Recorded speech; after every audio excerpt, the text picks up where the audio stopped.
Hati baik bukan sekadar anggota sihat, tetapi akan lahir daripada hati yang baik, amal-amal yang baik, perkataan yang baik, pemikiran yang baik, pendengaran yang baik, penglihatan yang baik, sambutan yang baik. Alhamdulillah, mari sama-sama kita memanjatkan kesyukuran yang setinggi-tingginya, sedalam-dalamnya kehadirat Allah Subhanahu wa taala. Dengan kasih sayang dan rahmatnya, maka Allah Taala telah mentakdirkan 50,000 tahun sebelum dunia diciptakan, Allah perintahkan kalam untuk menulis takdir kita semua di atas muka bumi ini.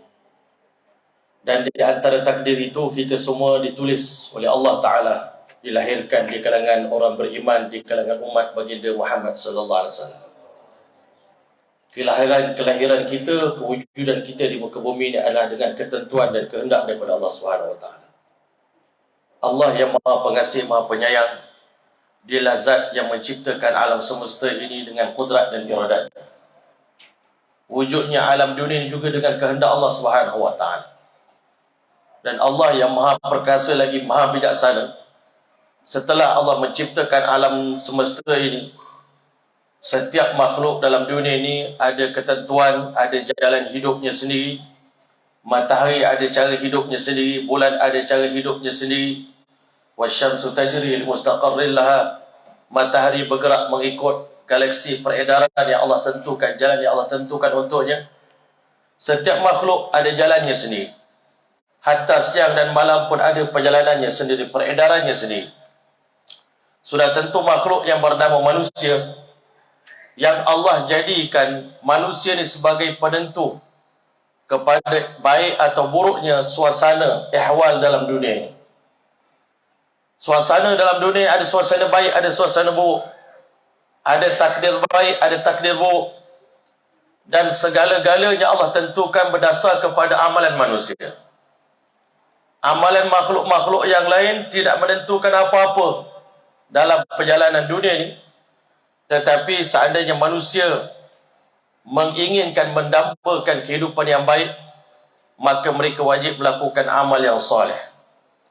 Amal yang soleh akan dibalas dengan kebaikan, ketenangan, kebahagiaan.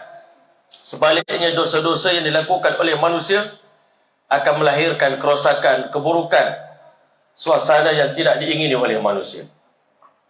Sebab itulah Allah yang Maha Perkasa lagi Maha Bijaksana, di sebalik alam yang kita tengok, yang kita nampak pada hari ini, di sebalik ini ada sebuah nizam ghaibiyah, sebuah sistem ghaib yang kita tak nampak, yang Allah Ta'ala amanahkan kepada para malaikat untuk mengurus perjalanan alam dunia ini mengikut keadaan amal manusia di muka bumi.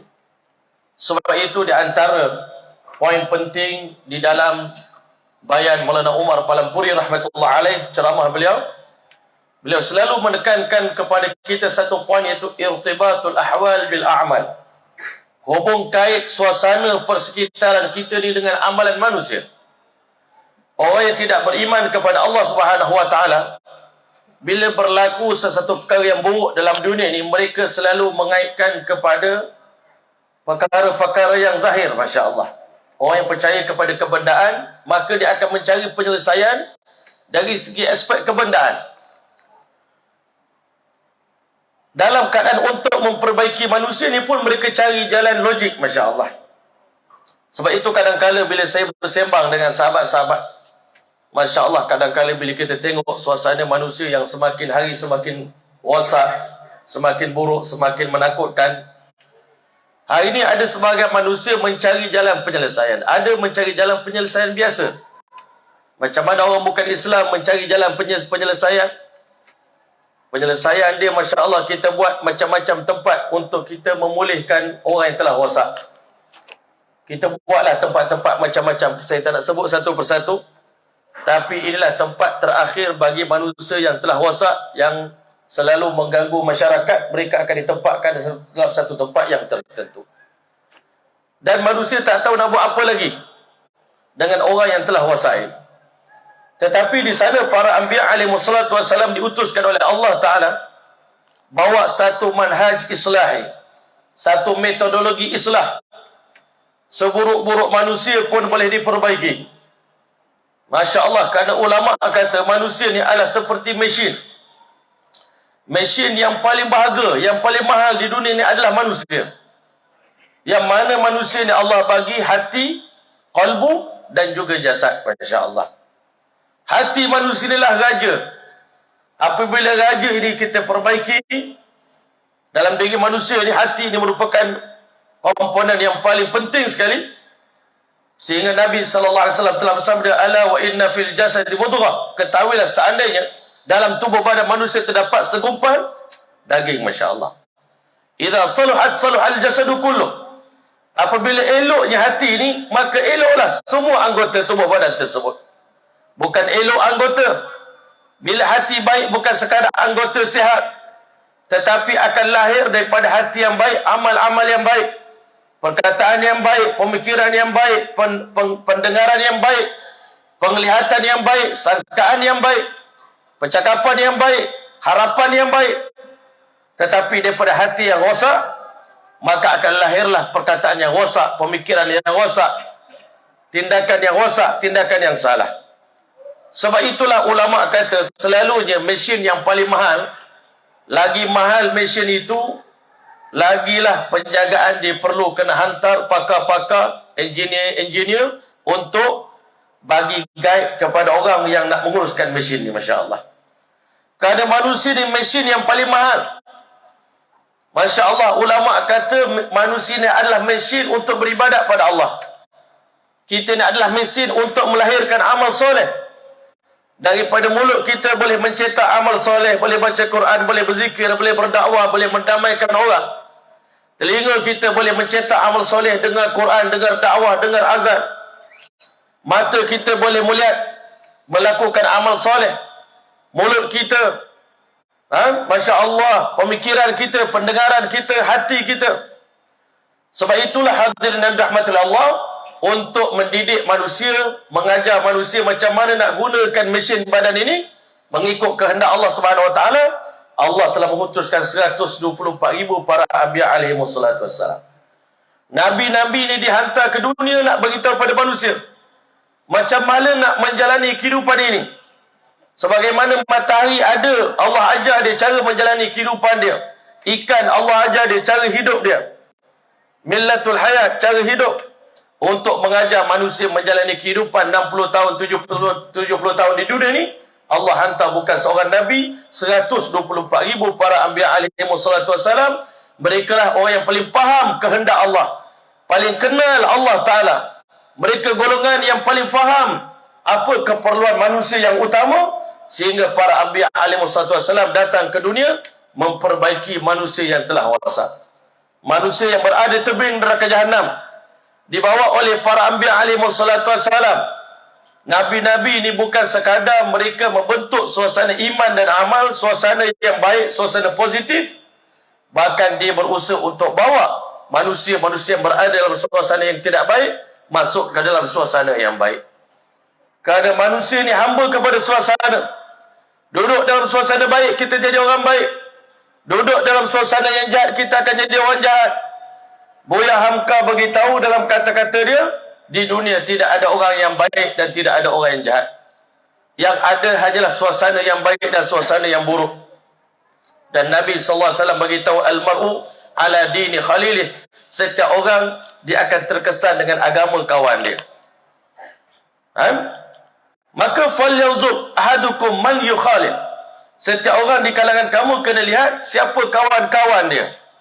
Kalau berkawan dengan ustaz, berkawan dengan tok imam, berkawan dengan orang masjid, berkawan dengan mereka yang sibuk dengan majlis ilmu, berkawan dengan orang yang sibuk dengan majlis zikir, sibuk berkawan dengan orang dakwah, orang yang sentiasa fikir risau umat untuk bawa umat ini selamat daripada api neraka Allah, masuk syurga Allah Ta'ala. Sejahat-jahat manusia pun akan berubah menjadi sebaik-baik manusia. Tapi kalau kita salah letakkan diri kita pada suasana yang tak baik, orang yang baik kerana dia duduk dalam suasana yang baik, Allah buka kepada dia abwabal khair, pintu-pintu kebaikan.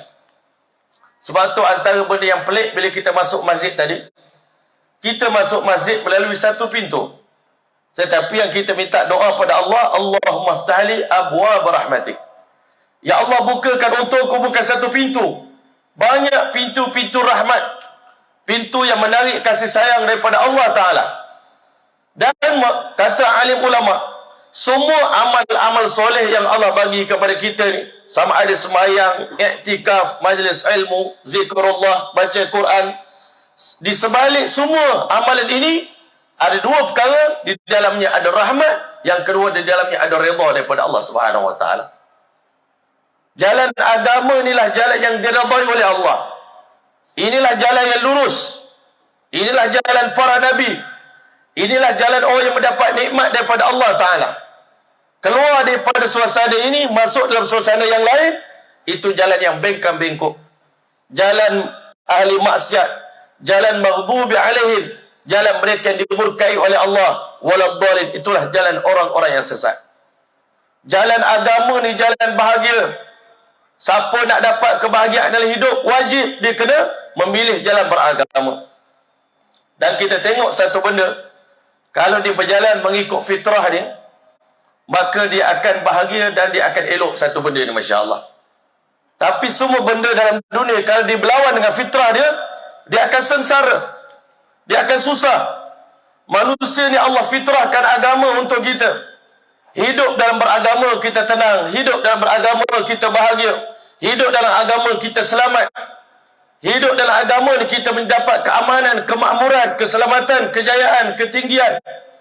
Keluar daripada suasana agama, kita akan hina, kita akan sengsara, kita akan merana, kita akan menderita. Macam mana seekor ikan, keselamatan bagi seekor ikan duduk dalam air. Bila ikan nak keluar daripada air, kerana dia menyangka di luar air ada suasana yang lebih baik untuk dia, maka ikan akan menderita, bahkan dia mati, mungkin akan dipijak oleh orang, dilanggar oleh kereta. Begitulah hakikatnya kehidupan manusia di dunia ini. Allah yang ciptakan manusia, Allah tentukan jalan kehidupan kita. Allah beritahu dalam Al-Quran, alam naj'al lahu ainain, dalam suratul Balad. Bukankah kami jadikan manusia ini sepasang mata yang cantik, walisanahu wa syafatain, kami jadikan mereka di dua bibir, ada satu lidah, wa hadainahun najdain. Bila kita datang ke dunia, Allah tunjuk kepada kita, bentangkan di hadapan kita, boleh pilih salah satu daripada dua jalan. Nak pilih jalan bahagia atau jalan celaka? Nak pilih jalan yang lurus atau jalan yang bengkok? Jalan yang terang atau jalan yang gelap? Jalan yang hak ataupun jalan yang batil? Jalan nikmat ataupun jalan kesengsaraan? Allah Ta'ala bagi manusia pilih. Dan Allah dah ceritakan kepada kita bagaimana nasib orang-orang terdahulu yang memilih jalan para nabi, para siddiqin, para syuhada, para solihin. Di dunia ini sebelum syurga, Allah dah bagi syurga kepada mereka. Syurga sebelum syurga. Orang yang taat kepada Allah Ta'ala, Allah Ta'ala yang menciptakan alam ni akan tundukkan alam dunia di bawah tapak kaki orang yang taat kepada Allah Subhanahu Wa Ta'ala. Seluruh semesta ini berkhidmat kepada mereka. Sebagaimana para sahabat Nabi Ridwanullah Ta'ala Majma'in, alam semesta ini bukan menakutkan mereka, tetapi alam semesta menjadi asbab ketenangan dan kemudahan kepada mereka. Allah taskhirkan alam ini, Allah tundukkan alam ini, berkhidmat kepada orang yang berkhidmat kepada Allah Ta'ala, berkhidmat kepada mereka yang mentaati perintah Allah. Tetapi siapa yang mendurhakai Allah Ta'ala, Allah perintahkan alam semesta ini untuk susahkan dia, untuk bagi azab dan sengsara kepada dia. Sedangkan ulama kata, ujian yang Allah bagi pada kita yang kecil-kecil, yang kita duk rasa tak tahan ni pun, sebenarnya itu adalah masih lagi dalam rahmat Allah Ta'ala.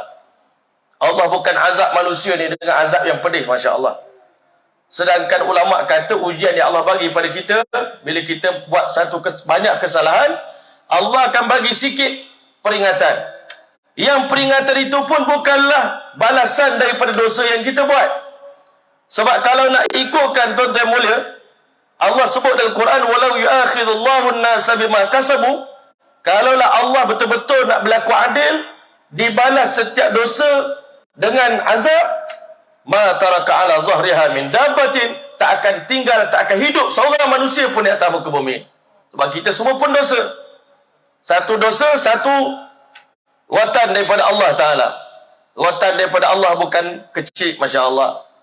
Watan daripada Allah tak ada siapa boleh tanggung. Orang-orang terdahulu kita dah tengok macam mana yang mereka rasa mereka kuat. Kaum Ad dia rasa dia kuat, man asyaddu minna quwwah. Mereka punya hashtag mereka punya syiar mereka, man asyaddu minna quwwah, siapa lebih kuat daripada kami. Who can defeat us? Siapa boleh kalahkan kami? Tak nobody.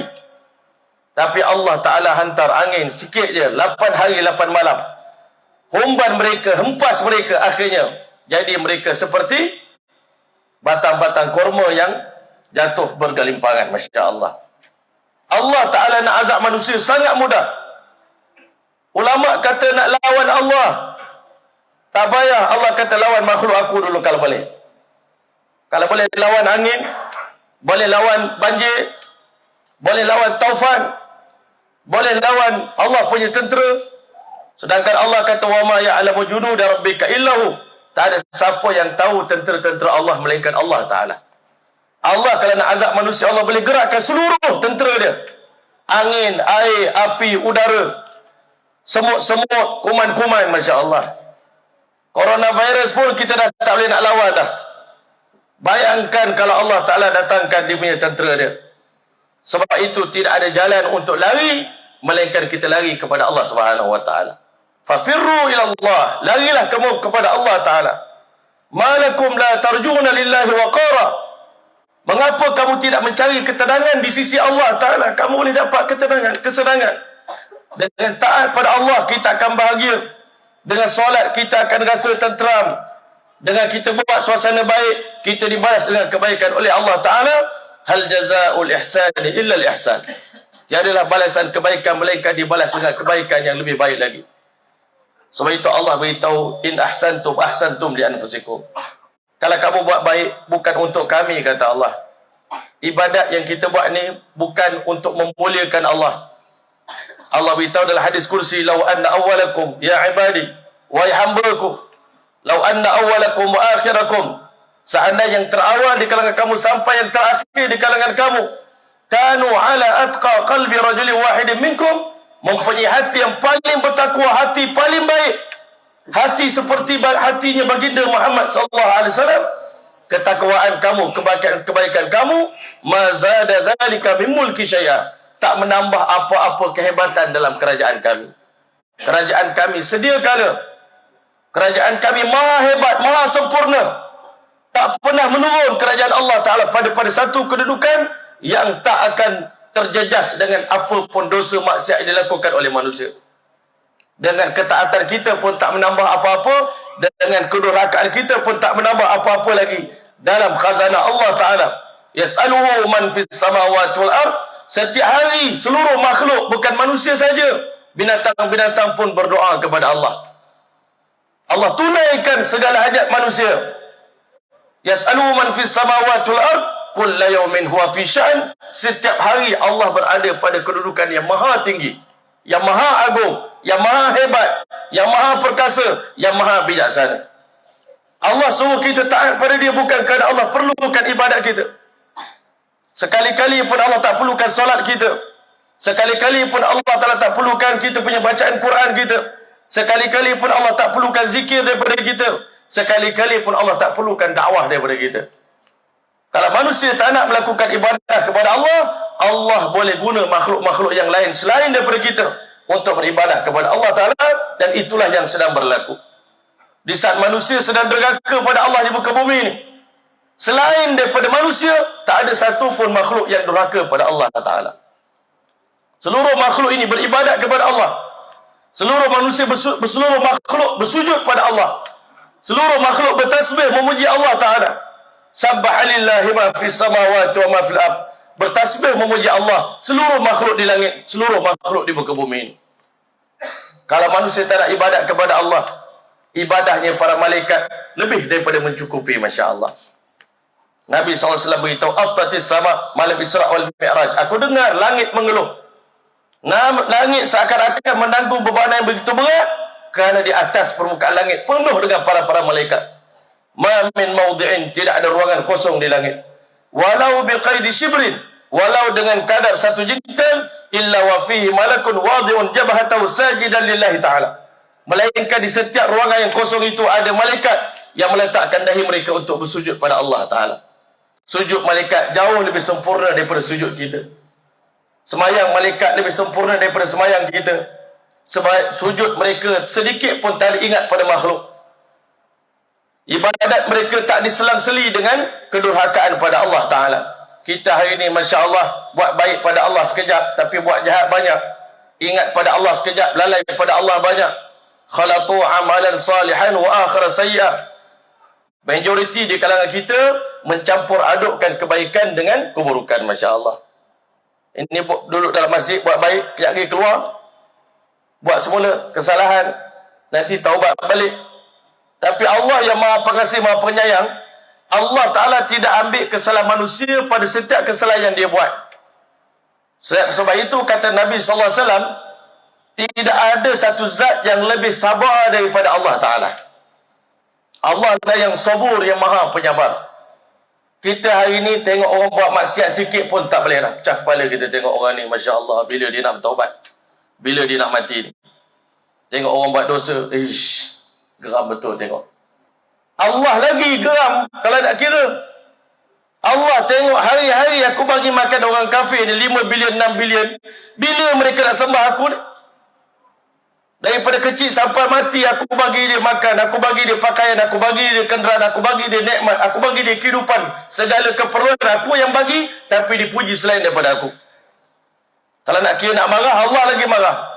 Tapi Allah sabur, Allah Maha Penyabar. Tengok hamba tak solat, tidur, tak apa, bagi dia nyenyak tidur lagi. Allah bagi kepada kita nikmat.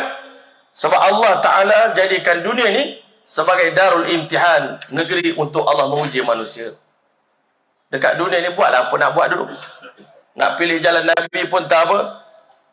Allah beritahu, inna khalaqnal insana min nutfatin amsyad, kami ciptakan manusia daripada air mani yang bercampur baur. Faj'alnahu sami'an basira, kami jadikan dia makhluk yang boleh mendengar, boleh melihat. Inna hadainahu sabil, kami tunjuk jalan di hadapan mereka, imma syakiran wa imma kafura. Nak jadi orang bersyukur ataupun nak jadi orang yang kufur pada Allah Ta'ala. Bagi orang yang kufur pada Allah, inna a'tadna lil kafirina salasila wa aghlala wa sa'ira. 3 benda bagi orang yang kufur pada Allah di hari kiamat, dia akan kena 3 azab. Salasil, aghlal, sa'ir. Allah bagi orang yang deraka pada Allah dan tidak hari kiamat. Sekarang ni kita rasa bertuah jadi orang kafir. Kita tengok orang kafir macam bertuah je dia. Dia buat dosa macam-macam pun Allah tak ambil lagi, tak tangkap lagi. Lebih-lebih lagi umat Nabi Muhammad SAW ni tuan-tuan, Allah berjanji tak akan azab umat ini sebelum kiamat. Allah tak akan azab umat ini macam mana Allah azab umat Nabi Nuh AS. Umat Nabi Nuh seterus dihancurkan oleh Allah, tak ada seorang pun tinggal. Umat Nabi Muhammad SAW ni, Allah berjanji selagi Nabi Muhammad SAW hidup bersama dengan mereka, Allah Ta'ala kekalkan mereka. Dan ulama kata, wa ma kana Allahu li'adzibahum wa anta fihim. Allah Ta'ala tidak akan azab umat ini selagi baginda Muhammad SAW hidup di tengah-tengah mereka. Tetapi ulama kata bukan Muhammad itu saja, tetapi selagi mana sunnah baginda Muhammad SAW hidup di tengah-tengah umat ini, dakwah Nabi Muhammad SAW hidup di tengah-tengah umat ini juga tak akan diazab oleh Allah Subhanahu Wa Taala. Tetapi tuan-tuan yang mulia, Allah berjanji di alam akhirat nanti, dan akhirat itu tak jauh pun.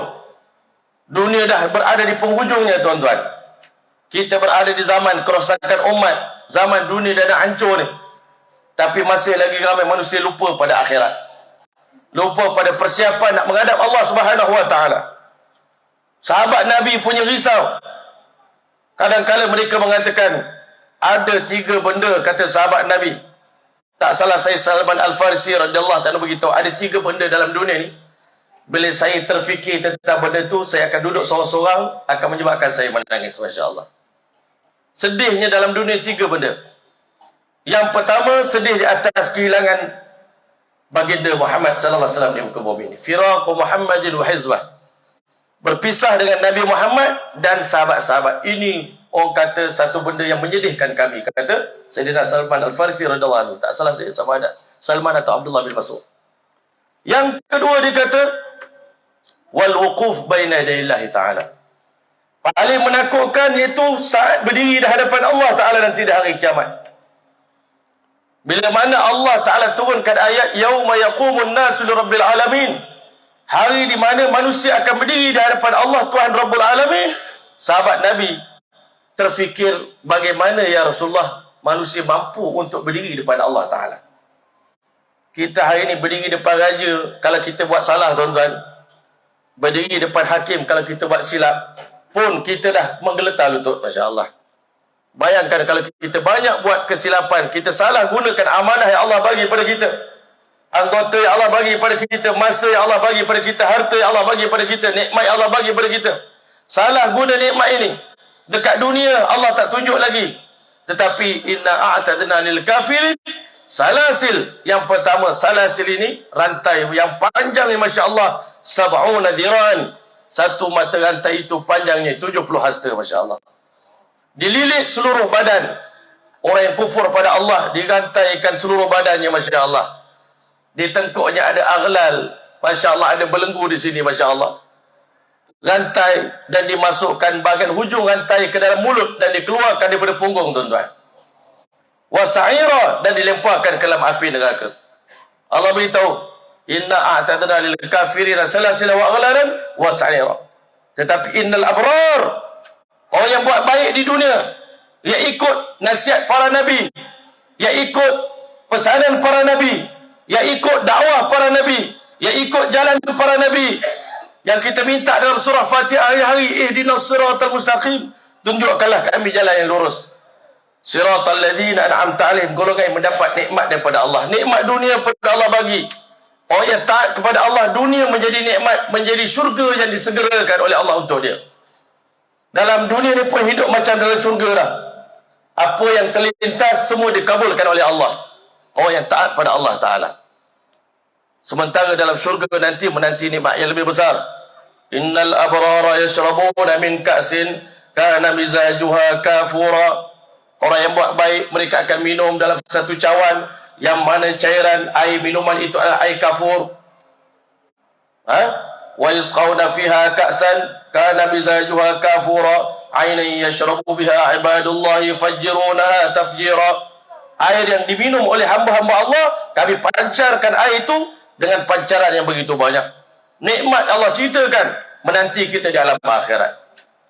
Sebab itulah hadirin yang dirahmati oleh Allah sekalian, amalan kita di dunia ni, iman dan amal soleh yang dilakukan oleh manusia ni, memberi kesan kepada kehidupan kita secara peribadi dan memberi kesan kepada masyarakat di sekeliling, Masya Allah. Jangan kita ingat bila saya buat dosa tak ada kena-mengena dengan orang lain. Sampai kita cakap, saya buat dosa pun apa pakcik masalah. Kuburkan lain-lain, Masya Allah. Kubur asing-asing. Nabi SAW tak pernah bagi tahu orang soleh duduk tempat lain, orang yang jahat duduk tempat lain. Di dunia ni, satu dunia ni adalah kapal kita, Masya Allah. Masalul qa'im fi hududillah. Perbandingan orang yang berpegang dengan ajaran Allah Ta'ala, taat perintah Allah. Wal waqi' fiha, dengan orang yang terjun buat dosa, berani buat salah dan silap, tuan-tuan. Kamathali qaumin, seperti satu kaum istahamu ala safinatin, mereka mencabut undi untuk duduk masuk dalam kapal. Kita ni satu kapal dengan orang ahli maksiat, satu kapal dengan orang kafir. Apa yang mereka buat dalam dunia ni, dosa-dosa yang mereka buat, kalau diturunkan azab, orang soleh pun kena sekali. Kalau turun musibah apa-apa disebabkan dosa yang dilakukan oleh orang yang durhaka pada Allah, orang soleh pun kena sekali, tuan-tuan. Sebab itu kita orang baik ni, jangan cukup memadai kita dah pergi semayang, kita rasa kita ahli syurga, kita dah baik, kita mengaji pondok, ngaji madrasah, pergi haji, kita rasa tak ada siapa lebih baik daripada saya dah ni. Rasa-rasanya kalau mati hari ni, insya-Allah syurga dah ni rasanya. Syaitan tipu kita, tuan-tuan. Orang yang merasa diri dia soleh dan dia tidak ada fikir untuk selamatkan orang di sekeliling dia. Allah hantar para nabi ke dunia ni. Nabi ni orang paling soleh. Tapi Nabi bukan datang duduk diam. Nabi berfikir nak selamatkan orang yang kufur pada Allah. Sebab apa? Nabi kata orang soleh seperti orang yang duduk di atas kapal. Masya Allah. Bahagian atas, dek yang atas. Duduk kat sana, dia buat ibadat. Macam kita duduk dalam masjid. Kita tak tahu dekat luar ni, budak-budak muda sekarang tengah buat apa kita tak tahu. Lepas maghrib isyak kan, pukul 12 malam dia buat apa. Kita baru nak tidur, dia orang dah baru nak start live dia orang, Masya Allah. Kita rasa selamat. Sedangkan Masya Allah, orang yang buat maksiat dia ni, dia duduk di bawah. Sedangkan amal yang dilakukan oleh manusia ni, setiap hari ada malaikat dihantar oleh Allah jaga shift pagi, shift petang amalan kita ni. Ya ta'aqabu fikum malaikatun bil lail wa malaikatun bin nahar. Malaikat bersilih ganti jaga amalan manusia ni pagi dan malam, Masya Allah, siang dan malam. 12 jam shift malaikat siang, 12 jam shift malaikat malam. Malaikat akan laporkan seluruh amalan orang Putrajaya pada hari ini pada Allah Ta'ala. Bukan orang Presiden 9 saja. Amalan seluruh warga Putrajaya, bahkan amalan seluruh rakyat Malaysia ni dipersembahkan di hadapan Allah Ta'ala hari-hari dan dipertontonkan kepada baginda Muhammad sallallahu alaihi wasallam setiap hari Khamis, Masya Allah. Kan? Dipersembahkan pada Nabi, ditunjuk pada Nabi, ditunjuk pada Allah Ta'ala. Tuan-tuan mulia, malam Isra wal Mi'raj, Nabi nampak satu cahaya naik ke langit, satu cahaya turun ke bawah. Nabi SAW tanya pada Jibril AS, Jibril beritahu, inilah amalan manusia. Amal yang baik dinaik dalam rupa cahaya naik ke langit, maka keesokan hari Allah turunkan takdir yang baik berdasarkan amalan yang baik tadi, turun ke muka bumi ini. Kalau majoriti amalan penduduk Malaysia beriman dan beramal soleh. Tapi kalau yang baik itu ada tapi sikit, yang buat jahat itu lebih banyak, maka yang naik itu kegelapan, yang naik itu amalan yang buruk, maka turun ke dunia ini, Masya Allah, azab-azab dan juga kesengsaraan-kesengsaraan yang manusia undang sendiri, bukan Allah. Allah tak pernah zalim.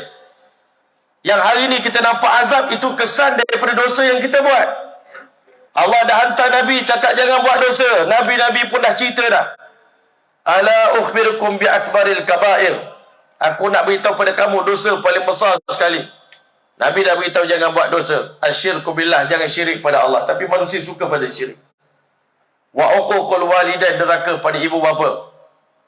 Meninggalkan solat, minum arak, berzina, ya, membunuh manusia tanpa sebab.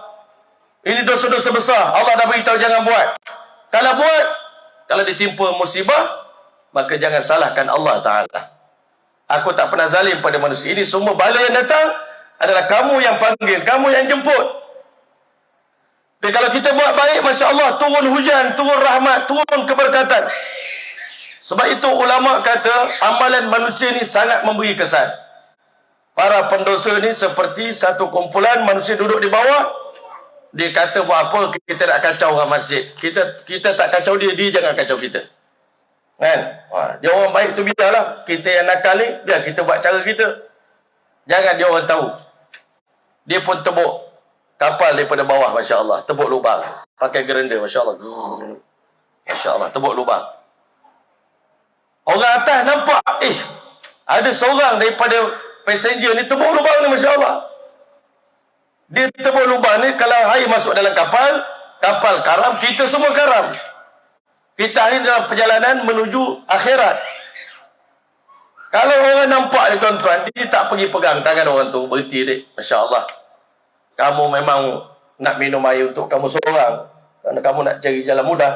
Tapi kalau air dah masuk dalam kapal nanti, semua kita akan, Masya Allah, semua akan karam. Allah Ta'ala buat dalam dunia ni, ada 4 golongan manusia tuan-tuan yang hidup di muka bumi ni, Masya Allah. Satu golongan soleh, orang baik, Masya Allah. Macam tuan-tuan semua ni orang baik, Masya Allah.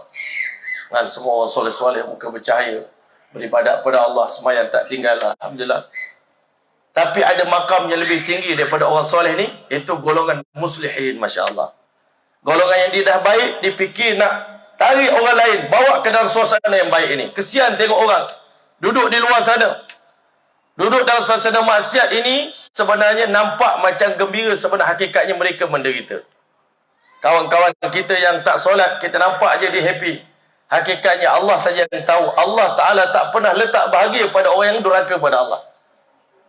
Dan Allah Ta'ala tak pernah letakkan kecelakaan, kegelisahan, kegundahan dalam hati orang yang taat kepada Allah Ta'ala. Orang yang taat kepada Allah sentiasa bahagia. Dalam suka, dalam duka, dia gembira, dia bahagia, tuan-tuan. Nabi SAW adalah insan yang paling bahagia. Walaupun miskin, walaupun lapar, Nabi tetap bahagia. Orang yang deraka pada Allah, kita kena kesian dekat dia, ambil. Bawa dia ke jalan Allah Ta'ala, bawa dia ke masjid, bawa dia ke rumah Allah Ta'ala. Hari ni banyak orang tanya, apa Ustaz hukum orang bertatu dia solat? Masya Allah. Kalau orang yang tak faham ni, mana sah semayang dia tu? Kena buang tatu dulu. Masya Allah. Ada satu ahli hikmah jawab, ya, yang bertatu kalau solat itu lebih baik daripada yang tak bertatu tapi tak solat. Masya Allah.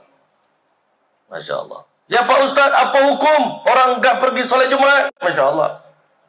Kalau orang tidak ada fikir agama, orang soleh, orang tak pergi sembahyang Jumaat, kena pergi lapor dekat jabatan agama biar ditangkap. Masya Allah. Kena denda dia, biar pada muka 3,000. Tapi orang yang ada muslih ni, tuan-tuan, ada fikir agama, Masya Allah. Kan? Orang yang tak pergi, apa hukum orang tak pergi sembahyang Jumaat?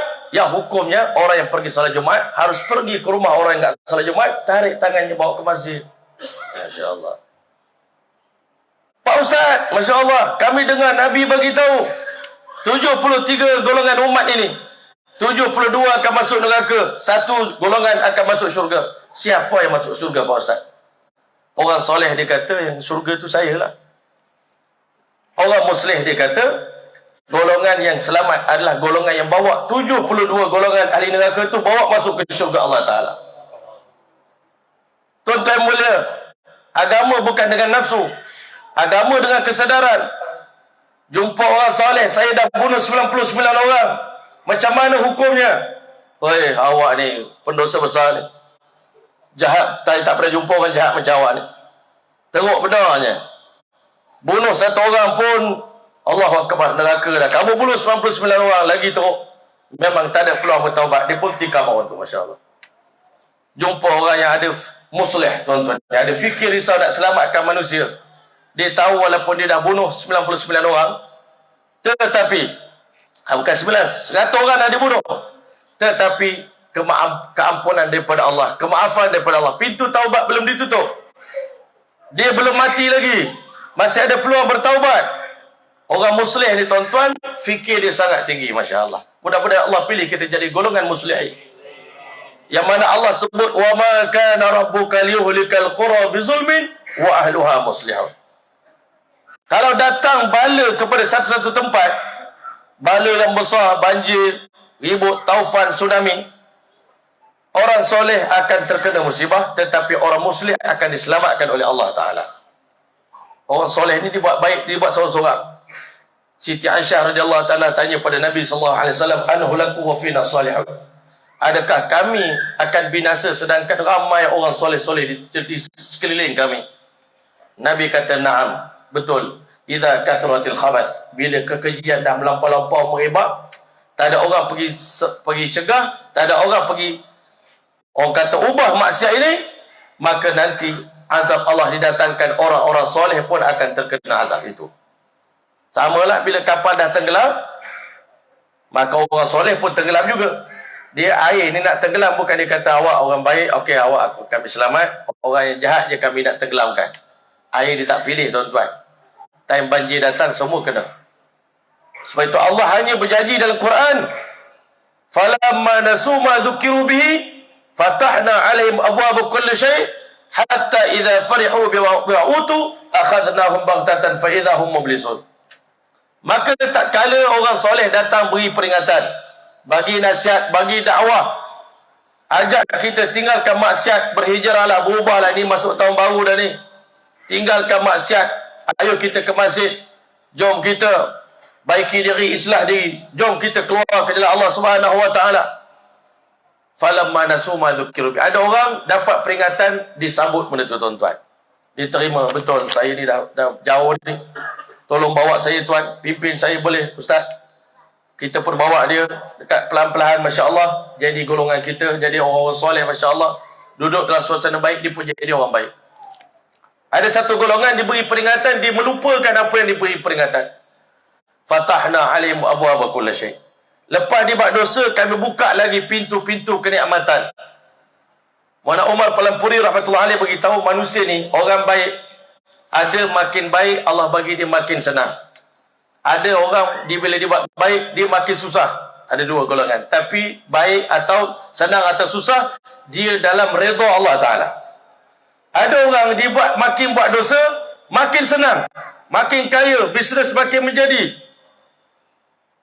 Ini istidraj daripada Allah untuk dia. Allah nak dia lebih sesat lagi. Ada orang, dia buat dosa, dia menderita, sampai nak bunuh diri pun ada. Dua-dua di dalam murka Allah Ta'ala. Yang senang pun dalam murka Allah, yang susah pun dalam murka Allah Ta'ala. Sebab itulah tuan-tuan dan rahmatullah Allah, Nabi-Nabi ni tak nak tengok umat dia menderita. Sebab itu Nabi-Nabi ni, walau dicaci, walau dihamun, walau dimusuhi, mereka tetap bawa manusia dengan penuh kesabaran, bawa manusia ni dekat kepada Allah, supaya manusia jadi kekasih Allah Subhanahu Wa Ta'ala. Dan natijahnya tuan-tuan, hidup manusia di sini akan makmur. Kampung kita jadi kampung yang diberkati oleh Allah Ta'ala. Bila seluruh penduduk Putrajaya ni beriman, bertakwa kepada Allah, Allah berjanji dalam Quran, walau anna ahlul qura amanu, seandainya penduduk satu kampung itu semuanya beriman pada Allah Ta'ala, wattaqau, dan bertakwa pada Allah, la fatahna alaihim barakatim minas sama'i wal ard, kami akan buka pintu keberkatan di langit dan di bumi. Masya Allah. Nabi-Nabi ini bukan bunuh orang jahat, lepas tu bina satu masyarakat bawah yang baik. Tidak.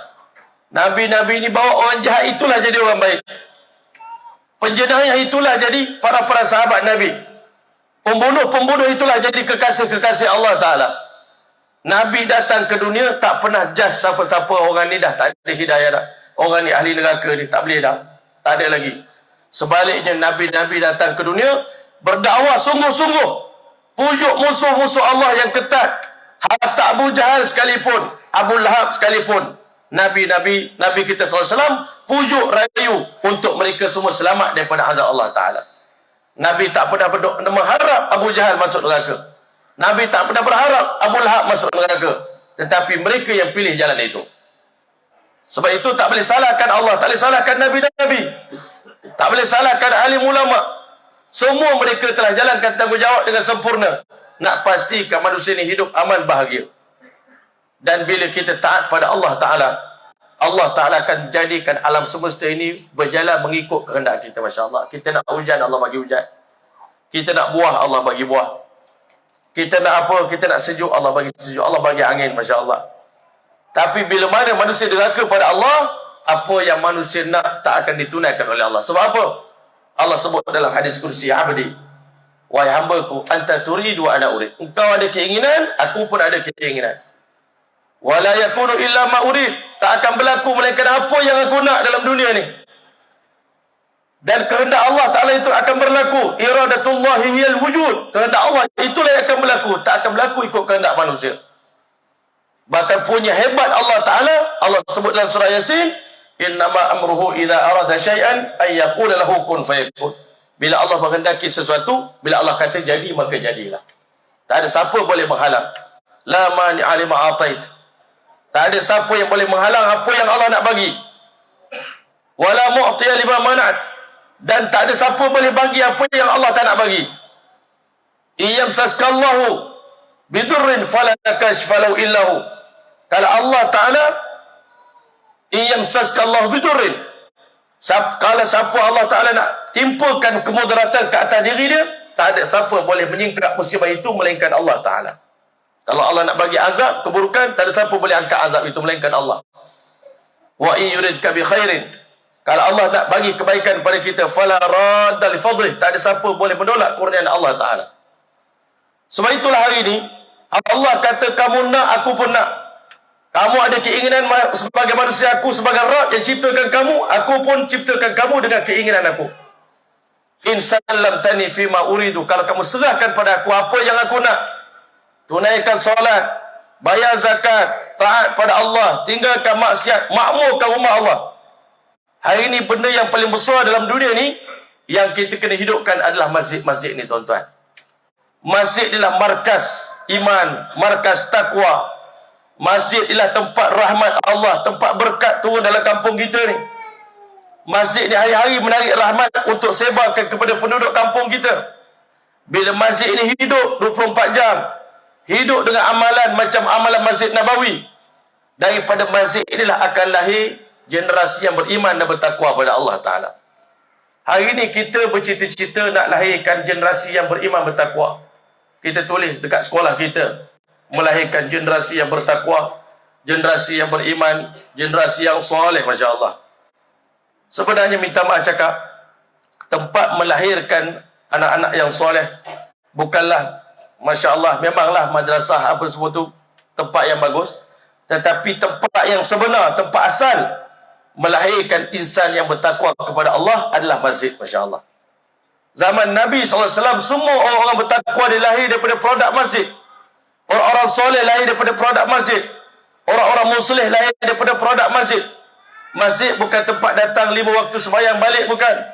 Masjid ni perlu diaktifkan 24 jam dengan amal-amal Masjid Nabawi, dakwah, kena ada taklim, pengaji, ada ibadat, ada khidmat. 4 amalan ini digabung dan semua orang Islam masuk dalam masjid, masuk dalam, Masya Allah, satu mesin yang akhirnya akan mengeluarkan orang yang bertakwa pada Allah Ta'ala. Sahabat Nabi tak pernah hantar anak mereka pergi madrasah, melainkan di masjid Nabi, Masya Allah. Duduk dekat sofa, dididik, dilatih oleh Nabi SAW, bersahabah dengan Nabi, bergaul, berdamping dengan Nabi, duduk dengan Nabi, duduk dengan orang soleh. Akhirnya, Masya Allah, sahabat Nabi ni jadi klonnya Rasulullah SAW. Sebab itu Allah kata Nabi Muhammad SAW ni sirajan munira, pelita yang menerangi. Ulama kata sebagaimana Allah hanya perlukan satu lampu di malam hari, satu lampu, satu mentol di siang hari untuk terangkan dunia, betul? Nak terangkan dunia ni satu je mentol, di malam hari Allah gunakan bulan, Masya Allah. Di siang hari nak terangkan dunia ni, Allah cukup sebiji mentol matahari. Untuk terangkan alam semesta, dunia dan di akhirat, cukup satu saja pelitanya, iaitu baginda Muhammad SAW. Sahabat Nabi duduk dengan Nabi seperti satu pelita. Kita cucuh pula pelita nombor 2, lilin nombor 2, daripada satu pelita jadi 2 pelita.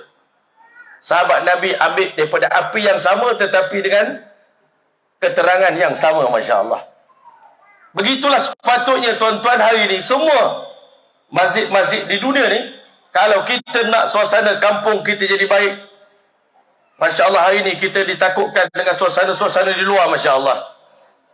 Saya dengar, Masya Allah, tadi ada orang beritahu kawasan-kawasan sini dah mula, Masya Allah, ada sikit-sikit gejala-gejala yang tak sihat, Masya Allah. Nak sebut pun tak payah sebutlah, Masya Allah. Kita pun dalam ketakutan, kebimbangan.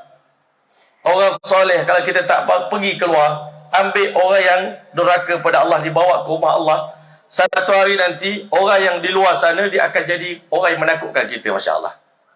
Kita takut dengan dia orang. Macam mana kita hari ini, kita ada kebun yang cantik, bersih, tapi kebun jiran sebelah tu semak samun, penuh dengan ular, kalajengking, binatang-binatang buas, banyak dalam kebun dia, dalam ladang dia. Tuan-tuan yang mulia, kita dah bersih, kebun kita cantik dah, masjid cantik dah, orang masjid semua dah jaga amalan, tapi kita, jiran kita, kiri kanan 40, depan 40, belakang 40, kiri dan kanan, Masya Allah, 120 biji rumah keliling kita ni. Kalau ada orang yang derhaka pada Allah Subhanahu Wa Taala, yang tidak taat pada Allah, yang tak solat, yang tidak tutup aurat, kesan daripada dosa mereka ni pun terkena kepada kita juga. Masuk juga ular dia tu dalam kebun kita, lalu juga kurang-kurang dalam kebun kita juga. Sebab itulah hari ini tak dapat tidak, kita hari ini kena keluar daripada keselesaan kita ni. Daripada jadi orang soleh, kita kena jadi golongan muslihin, Masya Allah. Bukan semestinya kita kena jadi murabbi, kena jadi ulama, tidak. Tapi kita dah fikir macam mana nak ngajak dia ni, macam mana cara nak mengajak dia ni, Masya Allah. Sayang ke dia? Bukan benci, sayang. Hari ni, Masya Allah, ulama kata kita jangan benci kepada pendosa. Kita benci pada dosa yang dia buat, tapi jangan benci pada pendosa itu. Kenapa? Satu orang pendosa, hari ni dia bertaubat pada Allah, hari ini dia menjadi kekasih Allah Ta'ala. Kita jangan pernah kita rasa orang ni tak adalah hidayah dia ni. Ini masalah kita. Dan orang yang jahat pula dia ada dua kategori, Masya Allah. Yang pertama, golongan fasid. Golongan yang rosak. Dia rosak diri dia sendiri. Tapi ada lagi golongan yang lebih teruk lagi, golongan mufsidin, Masya Allah. Dia merosakkan orang lain pula. Ini yang kita, kalau boleh tuan-tuan, dua-dua golongan ini kita nak selamatkan. Nabi SAW selamatkan semua umat dia. Yang fasid pun Nabi selamat, yang kafir, yang ajak orang lain istiqomah dalam kufur. Dan kita tengok di akhir hidup Nabi, semua sahabat-sahabat yang masuk Islam kemudian ini, semua golongan yang dulunya mereka ni mufsidin. Yang menghasut, yang menghitung, yang buat propaganda, yang merancang. Tapi akhirnya, Masya Allah, kita tak burukkan para sahabat. Tak ada niat. Tetapi kita cerita dari segi ini, awalnya Abu Sufyan itulah perancang yang merancang untuk sahabat Nabi ini. Masya Allah, dalam peperangan Uhud, dalam peperangan ini, Abu Sufyan lah yang mengatur strateginya. Tetapi hebatnya Rasulullah SAW tak tinggal Abu Sufyan pun dirangkul oleh Nabi. Anak Abu Jahal pun, Ikrimah bin Abi Jahal dibawa oleh Nabi. Sampai semua orang taat pada Allah Ta'ala. Sampai apa tuan-tuan mulia? Di Madinah tak ada penjara tuan-tuan. Nak penjarakan penjenayah ni, Masya Allah. Minta maaf, saya bukan memperlekehkan kita punya sistem. Tetapi hari ni kita fikir bila orang jahat masuk penjara. Dah tak boleh buat apa masuk penjara. Biar dia duduk diam, tak kacau orang. Lepas tu kalau dia dah lepas habis masa dia, keluarkan pada penjara. Itu penyelesaian yang kita fikir. Tapi kalau dia buat jahat lagi, masuk lagi berulang kali, keluar masuk dalam penjara. Tengok dia ni tak ada berubah, last sekali panggil orang, tembak, mati. Ataupun dah tak boleh buat apa, gantung, Masya Allah. Itu penyelesaian yang manusia boleh fikir, tuan-tuan. Setakat itu, kalau kita pilih jalan penyelesaian bukan cara Nabi, maka itulah kita punya penyelesaian. Tetapi Nabi SAW bawa penjenayah ini dekat pada Allah, menjadi kekasih Allah. Ubah mereka. Mencegah kemungkaran, bukan sekadar cegah, tetapi mengubah orang yang ahli mungkar itu menjadi kekasih Allah Ta'ala. Sehingga pada zaman Nabi SAW tidak diperlukan penjara-penjara untuk memenjarakan orang beriman ini. Kerana semuanya dah jadi baik. Suasana itu dah jadi elok. Suasana aman, tenteram. Tak ada orang mencuri, tak ada orang merompak, tak ada orang menyamun. Zaman Nabi begitu sempurna iman para sahabat. Kalau dia buat dosa, dia sendiri akan datang mengaku pada Nabi SAW, Ya Rasulullah, aku telah berzina, sucikanlah aku, wahai Rasulullah. Zaman Nabi, semua orang begitu. Bila buat dosa, dia takut. Macam Nuaiman. Tuan-tuan selalu dengar kisah dia kelakar, tuan-tuan. Peminum arak yang tegar di kalangan sahabat Nabi. Dia bukan suka minum, tapi dah ketagih sebelum Islam terlalu banyak minum arak. Masuk Islam, hukum arak dah diturunkan. Tapi setiap kali dia minum arak, dia datang jumpa Nabi SAW. Sebatlah saya, wahai Rasulullah. 80 kali sebatan. Sahabat nanti lepas kena sebat, datang lagi, Ya Rasulullah, sebatlah saya. Sahabat Nabi kata, Ya Rasulullah, orang macam ni tak ada cara lain melainkan kita pancung je dia ni. Kan? Manusia biasa ni bukan Nabi. Kita hati kecil, tuan-tuan. Geram tengok orang buat maksiat. Kalau boleh kita nak pukul dia, matikan dia. Tetapi Nabi SAW beritahu sesungguhnya Nuaiman termasuk orang yang mencintai Allah dan Rasul. Walaupun dia banyak buat dosa, tetapi hati dia dah penuh dengan keimanan pada Allah Subhanahu Wa Taala. Inilah generasi yang kita harapkan, tuan-tuan. Bila mana kampung kita ni semua orang ada fikir mengajak orang kepada kebaikan, satu hari nanti segala anasir-anasir yang tak baik ini akan keluar daripada kampung kita. Ataupun orang yang buat masalah tu sendiri dapat hidayah, Masya Allah. Orang yang terlibat, Masya Allah. Kadang-kadang, Masya Allah, kita bawa kawan-kawan kita berhijrah, tuan-tuan. Bagi lapangkan masa, kumpul setiap bulan 3 hari. Iktikaf dalam masjid. Supaya apa, tuan-tuan? Orang yang tak biasa dengan suasana masjid ni, Allah Ta'ala akan bagi dia ketenangan duduk dalam masjid.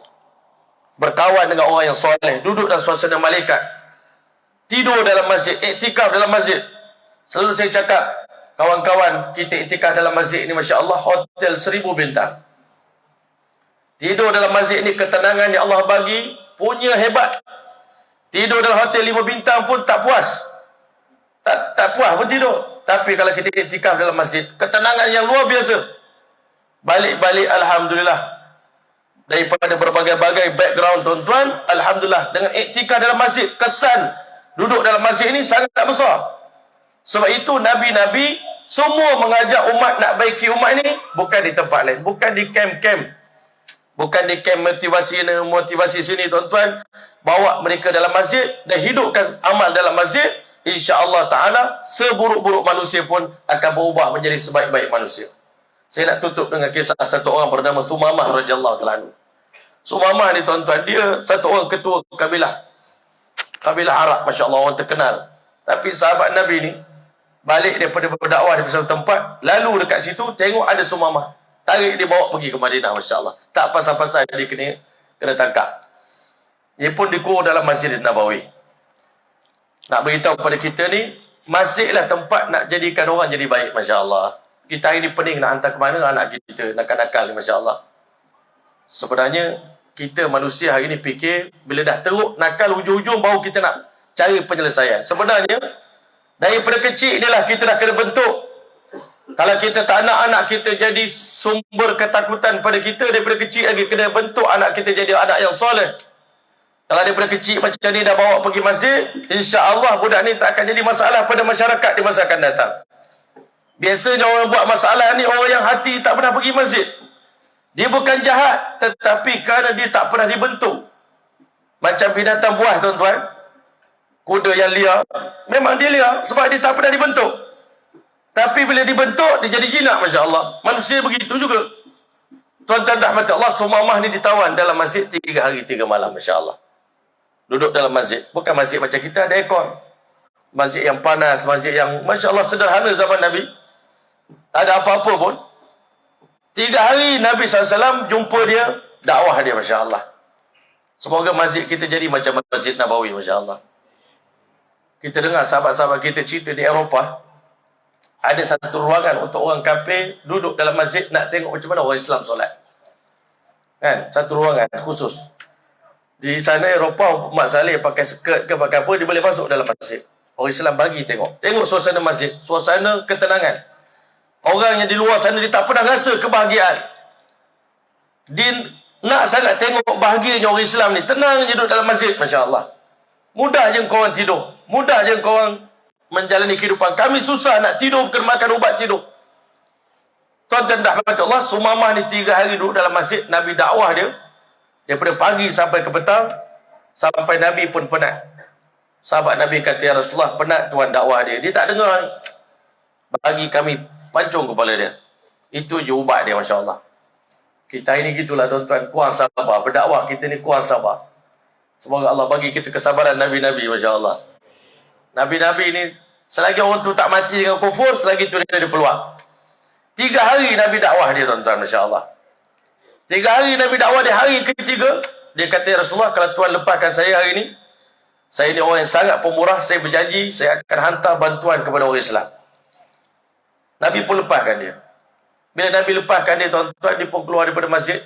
2-3 langkah, dia masuk semula. Ada ulama kata dia basuh kaki, masuk dalam Masjid Nabawi. Dia pun mengucapkan, asyhadu an la ilaha illallah wa asyhadu anna Muhammadar Rasulullah.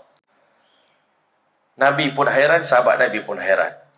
3 hari Nabi dakwah, kamu penat Nabi. Kamu sanggup tengok Nabi penat, ajak kamu masuk Islam, kamu tak nak masuk Islam. Nabi lepaskan kamu, baru kamu masuk dalam masjid. Masya Allah, dan mengucap kalimah syahadah. Apa hari nak main-main ke? Dia kata, wahai sahabat-sahabat, kamu kan nak bunuh aku daripada awal lagi. Kan? Hanya Rasulullah SAW saja yang penyayang, yang pengasih, yang bagi aku harapan. Sebenarnya aku dah tertarik dengan akhlak baginda SAW sejak hari pertama aku masuk dalam masjid. Tetapi kerana aku bimbang kalau aku masuk Islam pada hari pertama, kamu semua menuduh aku masuk Islam kerana nak selamatkan diri. Nak supaya Nabi lepaskan aku. Aku nak elakkan diri aku daripada kena fitnah. Aku masuk Islam ikhlas kerana Allah Ta'ala. Selepas Nabi lepaskan aku masuk balik dalam masjid. Sebab itulah hari ni, tuan-tuan yang mulia, masjid ni tempat yang paling indah, tempat yang paling baik, pusat tarbiyah yang paling sempurna, pusat islah diri, baiki diri yang paling baik. Nak baiki anak-anak, bawa datang ke masjid. Nak baiki remaja, bawa datang ke masjid. Nak baiki penjenayah, bawa datang ke masjid. Hidupkan dia dengan suasana masjid. dan kita layan mereka dengan layanan baik, satu hari nanti insya-Allah taala tak akan ada satu jenayah pun berlaku dalam kampung kita ni, masya-Allah. Kalau tidak tuan-tuan, kita letihlah tuan-tuan. Letihlah kita. Kan? Dulu pernah kita ditakutkan dulu. Kami duduk di kampung-kampung dulu pun tak selamat, masya-Allah. Dengar rumah orang tu kena. Bila pula rumah kita nak kena, masya-Allah. Kadang-kadang dia orang ni nekat buat macam-macam. Bila kita tak pergi nasihat dia orang, tak tarbiyah dia orang, mereka jadi berbahaya kepada kita. Tetapi kalau kita pergi dekati mereka, santuni mereka, bawa mereka, masya-Allah, akhirnya mereka ni jadi aset. Dia bukan jadi liability, tapi bahkan mereka jadi aset kepada negara, aset pada agama. Anak-anak muda ni lah satu hari nanti akan jadi pejuang agama Islam yang terhebat. Macam mana Khalid Al-Walid di zaman jahiliah, dia jadi asbab kemudaratan pada para sahabat, tapi selepas Islam dia jadi aset yang mempertahankan agama. Sebab itulah tuan-tuan rahmatullah, sama-sama kita berazam dan kita berdoa. Tak cukup kita jadi orang soleh, melainkan kita kena jadi golongan muslihin. Bagus dah jadi orang masjid, orang surau, jadi AJK, masya-Allah, majlis ilmu dan sebagainya. Tetapi kita kena fikir macam mana orang di luar sana. Apa cara sekalipun yang kita pandai cara kita nak tackle. Tuan-tuan semua orang bisnes, masya-Allah. Semua orang kerajaan, semua tahu macam mana nak nego dengan orang. Kan? Nak nego dengan orang baik, nak nego dengan orang yang ni. Budak-budak ni kadang-kala dia nakal, kenapa? Kerana dia tak pernah mendapat sentuhan kasih sayang daripada sesiapa pun, masya-Allah. Banyak kami bawa budak-budak yang terlibat dengan macam-macam keadaan. Hanya dengan kita suap mulut dia makanan, tuan-tuan, mengalir air mata ni. Mudah sangat nak tackle orang ni. Dengan kita cium dahi dia, cium pipi dia, nangis dia. Rupanya dalam hidup kami tak pernah dapat kasih sayang, tak pernah ada orang menyayangi kami, tak pernah ada orang puji kami. Itu yang menyebabkan kami memberontak. Tapi bila kami jumpa siapa-siapa boleh menyantuni kami dengan baik, kami bersedia macam sahabat Nabi. Kami dah jumpa Muhammad SAW, kami tak akan tukar lagi, masya-Allah. Kami punya Nabi selain daripada baginda Muhammad SAW. Kami dah bagi jiwa raga kami untuk bersama dengan baginda SAW. Jadi kali itu tuan-tuan rahmatullah SWT, untuk kita selamatkan kampung kita ni daripada segala musibah, tak dapat tidak, kita orang masjid kena tarik rahmat Allah Ta'ala. Tarik rahmat Allah Ta'ala dengan amal kita. Kan, masya-Allah. Ulama kata ada beberapa amalan bila ada dalam kampung itu, tuan-tuan, Allah Ta'ala akan pelihara kampung itu daripada segala keburukan. Yang pertama, selagi mana ada golongan yang berulang alik ke masjid, masya-Allah. Ulang alik ke masjid ni, kita nampak apa kena mengena dia dengan bala, tuan-tuan. Allah Ta'ala suka tengok orang berjalan kaki ke masjid. Paling afdal jalan kaki ke masjid. Itu amalan yang boleh menolak bala daripada kampung kita, masya-Allah. Yang kedua, adanya manusia yang menangis beristighfar pada Allah di tengah malam. Mudah-mudahan kita lah jadi orang itu. Tengah-tengah malam menangis beristighfar, bertaubat pada Allah Ta'ala. Yang ketiga, tuan-tuan yang mulia, adanya golongan yang berkasih sayang kerana Allah Ta'ala. Bertemu dan berpisah kerana Allah Ta'ala. Ini amalan kita kena buat. Kena semua orang ni kena berulang alik ke masjid, istiqamah 5 waktu. Cuba hidupkan. Kita sibuk macam mana di tempat kerja kita, pastikan surau kita pergi. Ini amalan menangkis azab dia nak turun, tuan-tuan. Tetapi kalau tak ada 3 amalan ni, kampung kita terdedah kepada musibah yang besar. Sebab itulah hari ini saya cakap kat kawan-kawan, Malaysia adalah salah satu daripada bumi yang dirahmati oleh Allah Ta'ala. Allah setakat ni tak pernah uji rakyat Malaysia dengan bala yang besar-besar, tuan-tuan. Tak ada gempa bumi, tak ada tsunami, tak ada macam-macam. Allah jaga negara kita ni. Tetapi jangan sampai benda ni jadi istidraj kepada kita. Kemakmuran negara kita tu jadi asbab kelekaan bagi kita. Kita bertambah jauh lagi daripada Allah Ta'ala. Kita tak nak begitu. Kemakmuran yang Allah bagi ni, kalau kita balas dengan kebaikan, amal soleh, Allah telah akan turun lagi keberkatan demi keberkatan yang tak dapat kita bayangkan, tuan-tuan. Mudah-mudahan Allah telah bagi kita kefahaman, insya-Allah Ta'ala. Jadi kerana itu, insya-Allah, sama-sama kita memperbaiki awal. Bila kita tengok suasana tak baik berlaku, caranya adalah kita memperbaiki diri kita masing-masing. Cek diri kita. Sehingga Umar bin Al-As radhiyallahu anhu masa ditawan Mesir, dia tengok ada satu benda tak elok dalam Mesir. Apa dia? Sungai Nil setiap tahun akan minta seorang anak gadis untuk dicampakkan ke dalam Sungai Nil, baru dia nak mengalir. Itu satu perkara yang tak baik. Maka Umar bin Al-As radhiyallahu anhu hantar surat kepada Amirul Mukminin Sayyidina Umar bin Khattab radhiyallahu anhu. Sayyidina Umar hantar 2 surat ke Mesir. Satu risalatun min Amirul Mukminin ila Umar ibn Abdul Aziz. Umar bin Al-As radhiyallahu anhu. Amirul Masr. Amir Mesir. Satu surat kepada Amir Mesir. Penguasa Mesir, apa kamu kena buat? Perbaiki amalan kamu. Sebab amalan ketua ni memberi kesan kepada rakyat di bawah jagaan kita. Amalan kita. Amalan mak ayah bagi kesan pada anak.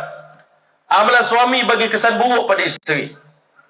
Amalan pemimpin bagi kesan buruk pada rakyat. Jadi bila berlaku musibah dalam negara kita, dalam tempat kita, lepas pada hari ini kita faham, kita istighfar, taubat pada Allah Ta'ala. Banyakkan taubat, banyakkan istighfar, solat taubat. Ajak orang ramai beristighfar. Semoga Allah Ta'ala angkat musibah daripada kita. Yang kedua, barulah Sayyidina Umar hantar surat kepada Sungai Nil. Seandainya engkau mengalir dengan keinginan hatimu, mengalirlah kamu. Seandainya kau mengalir dengan perintah Allah, kami mengharapkan engkau mengalir. Tetapi kalau kau mengalir dengan diri kamu, kami sikit pun rakyat Mesir tidak berhajat kepada sumbangan kamu, wahai Nil. Semenjak daripada hari itu sampai hari ini, ulama kata surat Sayyidina Umar jatuh ke Sungai Nil, Sungai Nil punya gerun dengan surat Sayyidina Umar, sampai hari ini Sungai Nil akan terus mengalir dan tak akan pernah surut lagi, tuan-tuan. Inilah kuasa yang ada pada orang beriman yang Allah bagi. Kodrat pada orang yang taat kepada Allah. Surat mereka memberi ketakutan pada makhluk-makhluk ciptaan Allah Ta'ala. Tetapi kalau kita deraka kepada Allah Ta'ala, seluruh makhluk tak akan dengar cakap kita. Sampai satu hari nanti kita tengok, semua benda tak dengar cakap kita. Anak tak nak dengar cakap kita, isteri tak nak dengar cakap kita. Kita tanya, kenapa semua orang tak nak dengar cakap saya? Jawapan dia, sebab Tuhan tak dengar cakap Allah Ta'ala. Sebab Tuhan tak dengar cakap Allah, jadi semua benda makhluk yang dikontrol Allah tak dengar cakap Tuhan. Tapi kalau Tuhan nak semua orang dengar cakap Tuhan, Tuhan kena taat perintah Allah Subhanahu Wa Ta'ala. Barulah seluruh orang keliling kita akan dengar cakap kita, taat kepada kita. Jadi kali itu insyaAllah mudah-mudahan Allah bagi taufik. Sehajatnya nak panjang lagi, tapi lepas ni kami ada meeting sikit. InsyaAllah janji dengan orang tu pun 9.30. Dah kena sampai di rumah dia. Jadi kali itu insyaAllah kita berhenti dulu. Mudah-mudahan apa yang kita kongsikan bersama insyaAllah berikan kepada kita kefahaman. Mudah-mudahan Allah pilih kita menjadi golongan muslihin yang sentiasa dalam otak dan pemikiran kita nak sebarkan kebaikan pada orang lain, nak supaya kongsi ketenangan yang kita dapat, kebahagiaan yang kita dapat pada hari ini, ketenangan dalam agama ni kita nak kongsi dengan semua manusia, hatta orang bukan beriman, yang tak beriman pada Allah, yang tak Islam pun kita nak mereka dapat, kita nak share dengan mereka kenikmatan yang kita dapat pada hari ini. Sebagaimana sahabat Nabi SAW beritahu pada orang kafir, kunu mislana, jadi macam kami. Masya Allah. Ada orang, tuan-tuan, dakwah mudah je. Dakwah ni, kadang-kadang kita tak kerti nak dakwah, kita cakap dua je. Ada orang kata, jadi macam kami. Kalau dia dah baik, jadi macam kami. Ada orang dulu dia tak baik, dia cakap, jangan jadi macam kami. Mudah nak dakwah, tuan-tuan. Adik jangan jadi macam pakcik tahu. Pakcik ni dah terlewat. Dah tua-tua pun tak pandai mengaji lagi. Adik jangan jadi macam pakcik. Itu pun dakwah juga, tuan-tuan. Ada satu lagi golongan, dia dah baik. Jadilah macam kita orang. Kan? Alhamdulillah, syukur pada Allah, nikmat dapat. Sahabat Nabi, dia kata jadilah macam kami. Kan? Jadi kita boleh dakwah dua. Ajak orang pada kebaikan ni. Satu cakap jadilah macam kami. Jomlah kita, joinlah kita orang. Duduk dalam masjid, alhamdulillah seronok. Satu lagi cakap, jangan jadi macam pakcik ya dia. Pakcik ni Masya Allah, walaupun baru dapat hidayah, alhamdulillah, tapi pakcik dah terlambat. Boleh kita nasihat orang macam tu, Masya Allah. Mudah-mudahan Allah bagi taufik hidayah.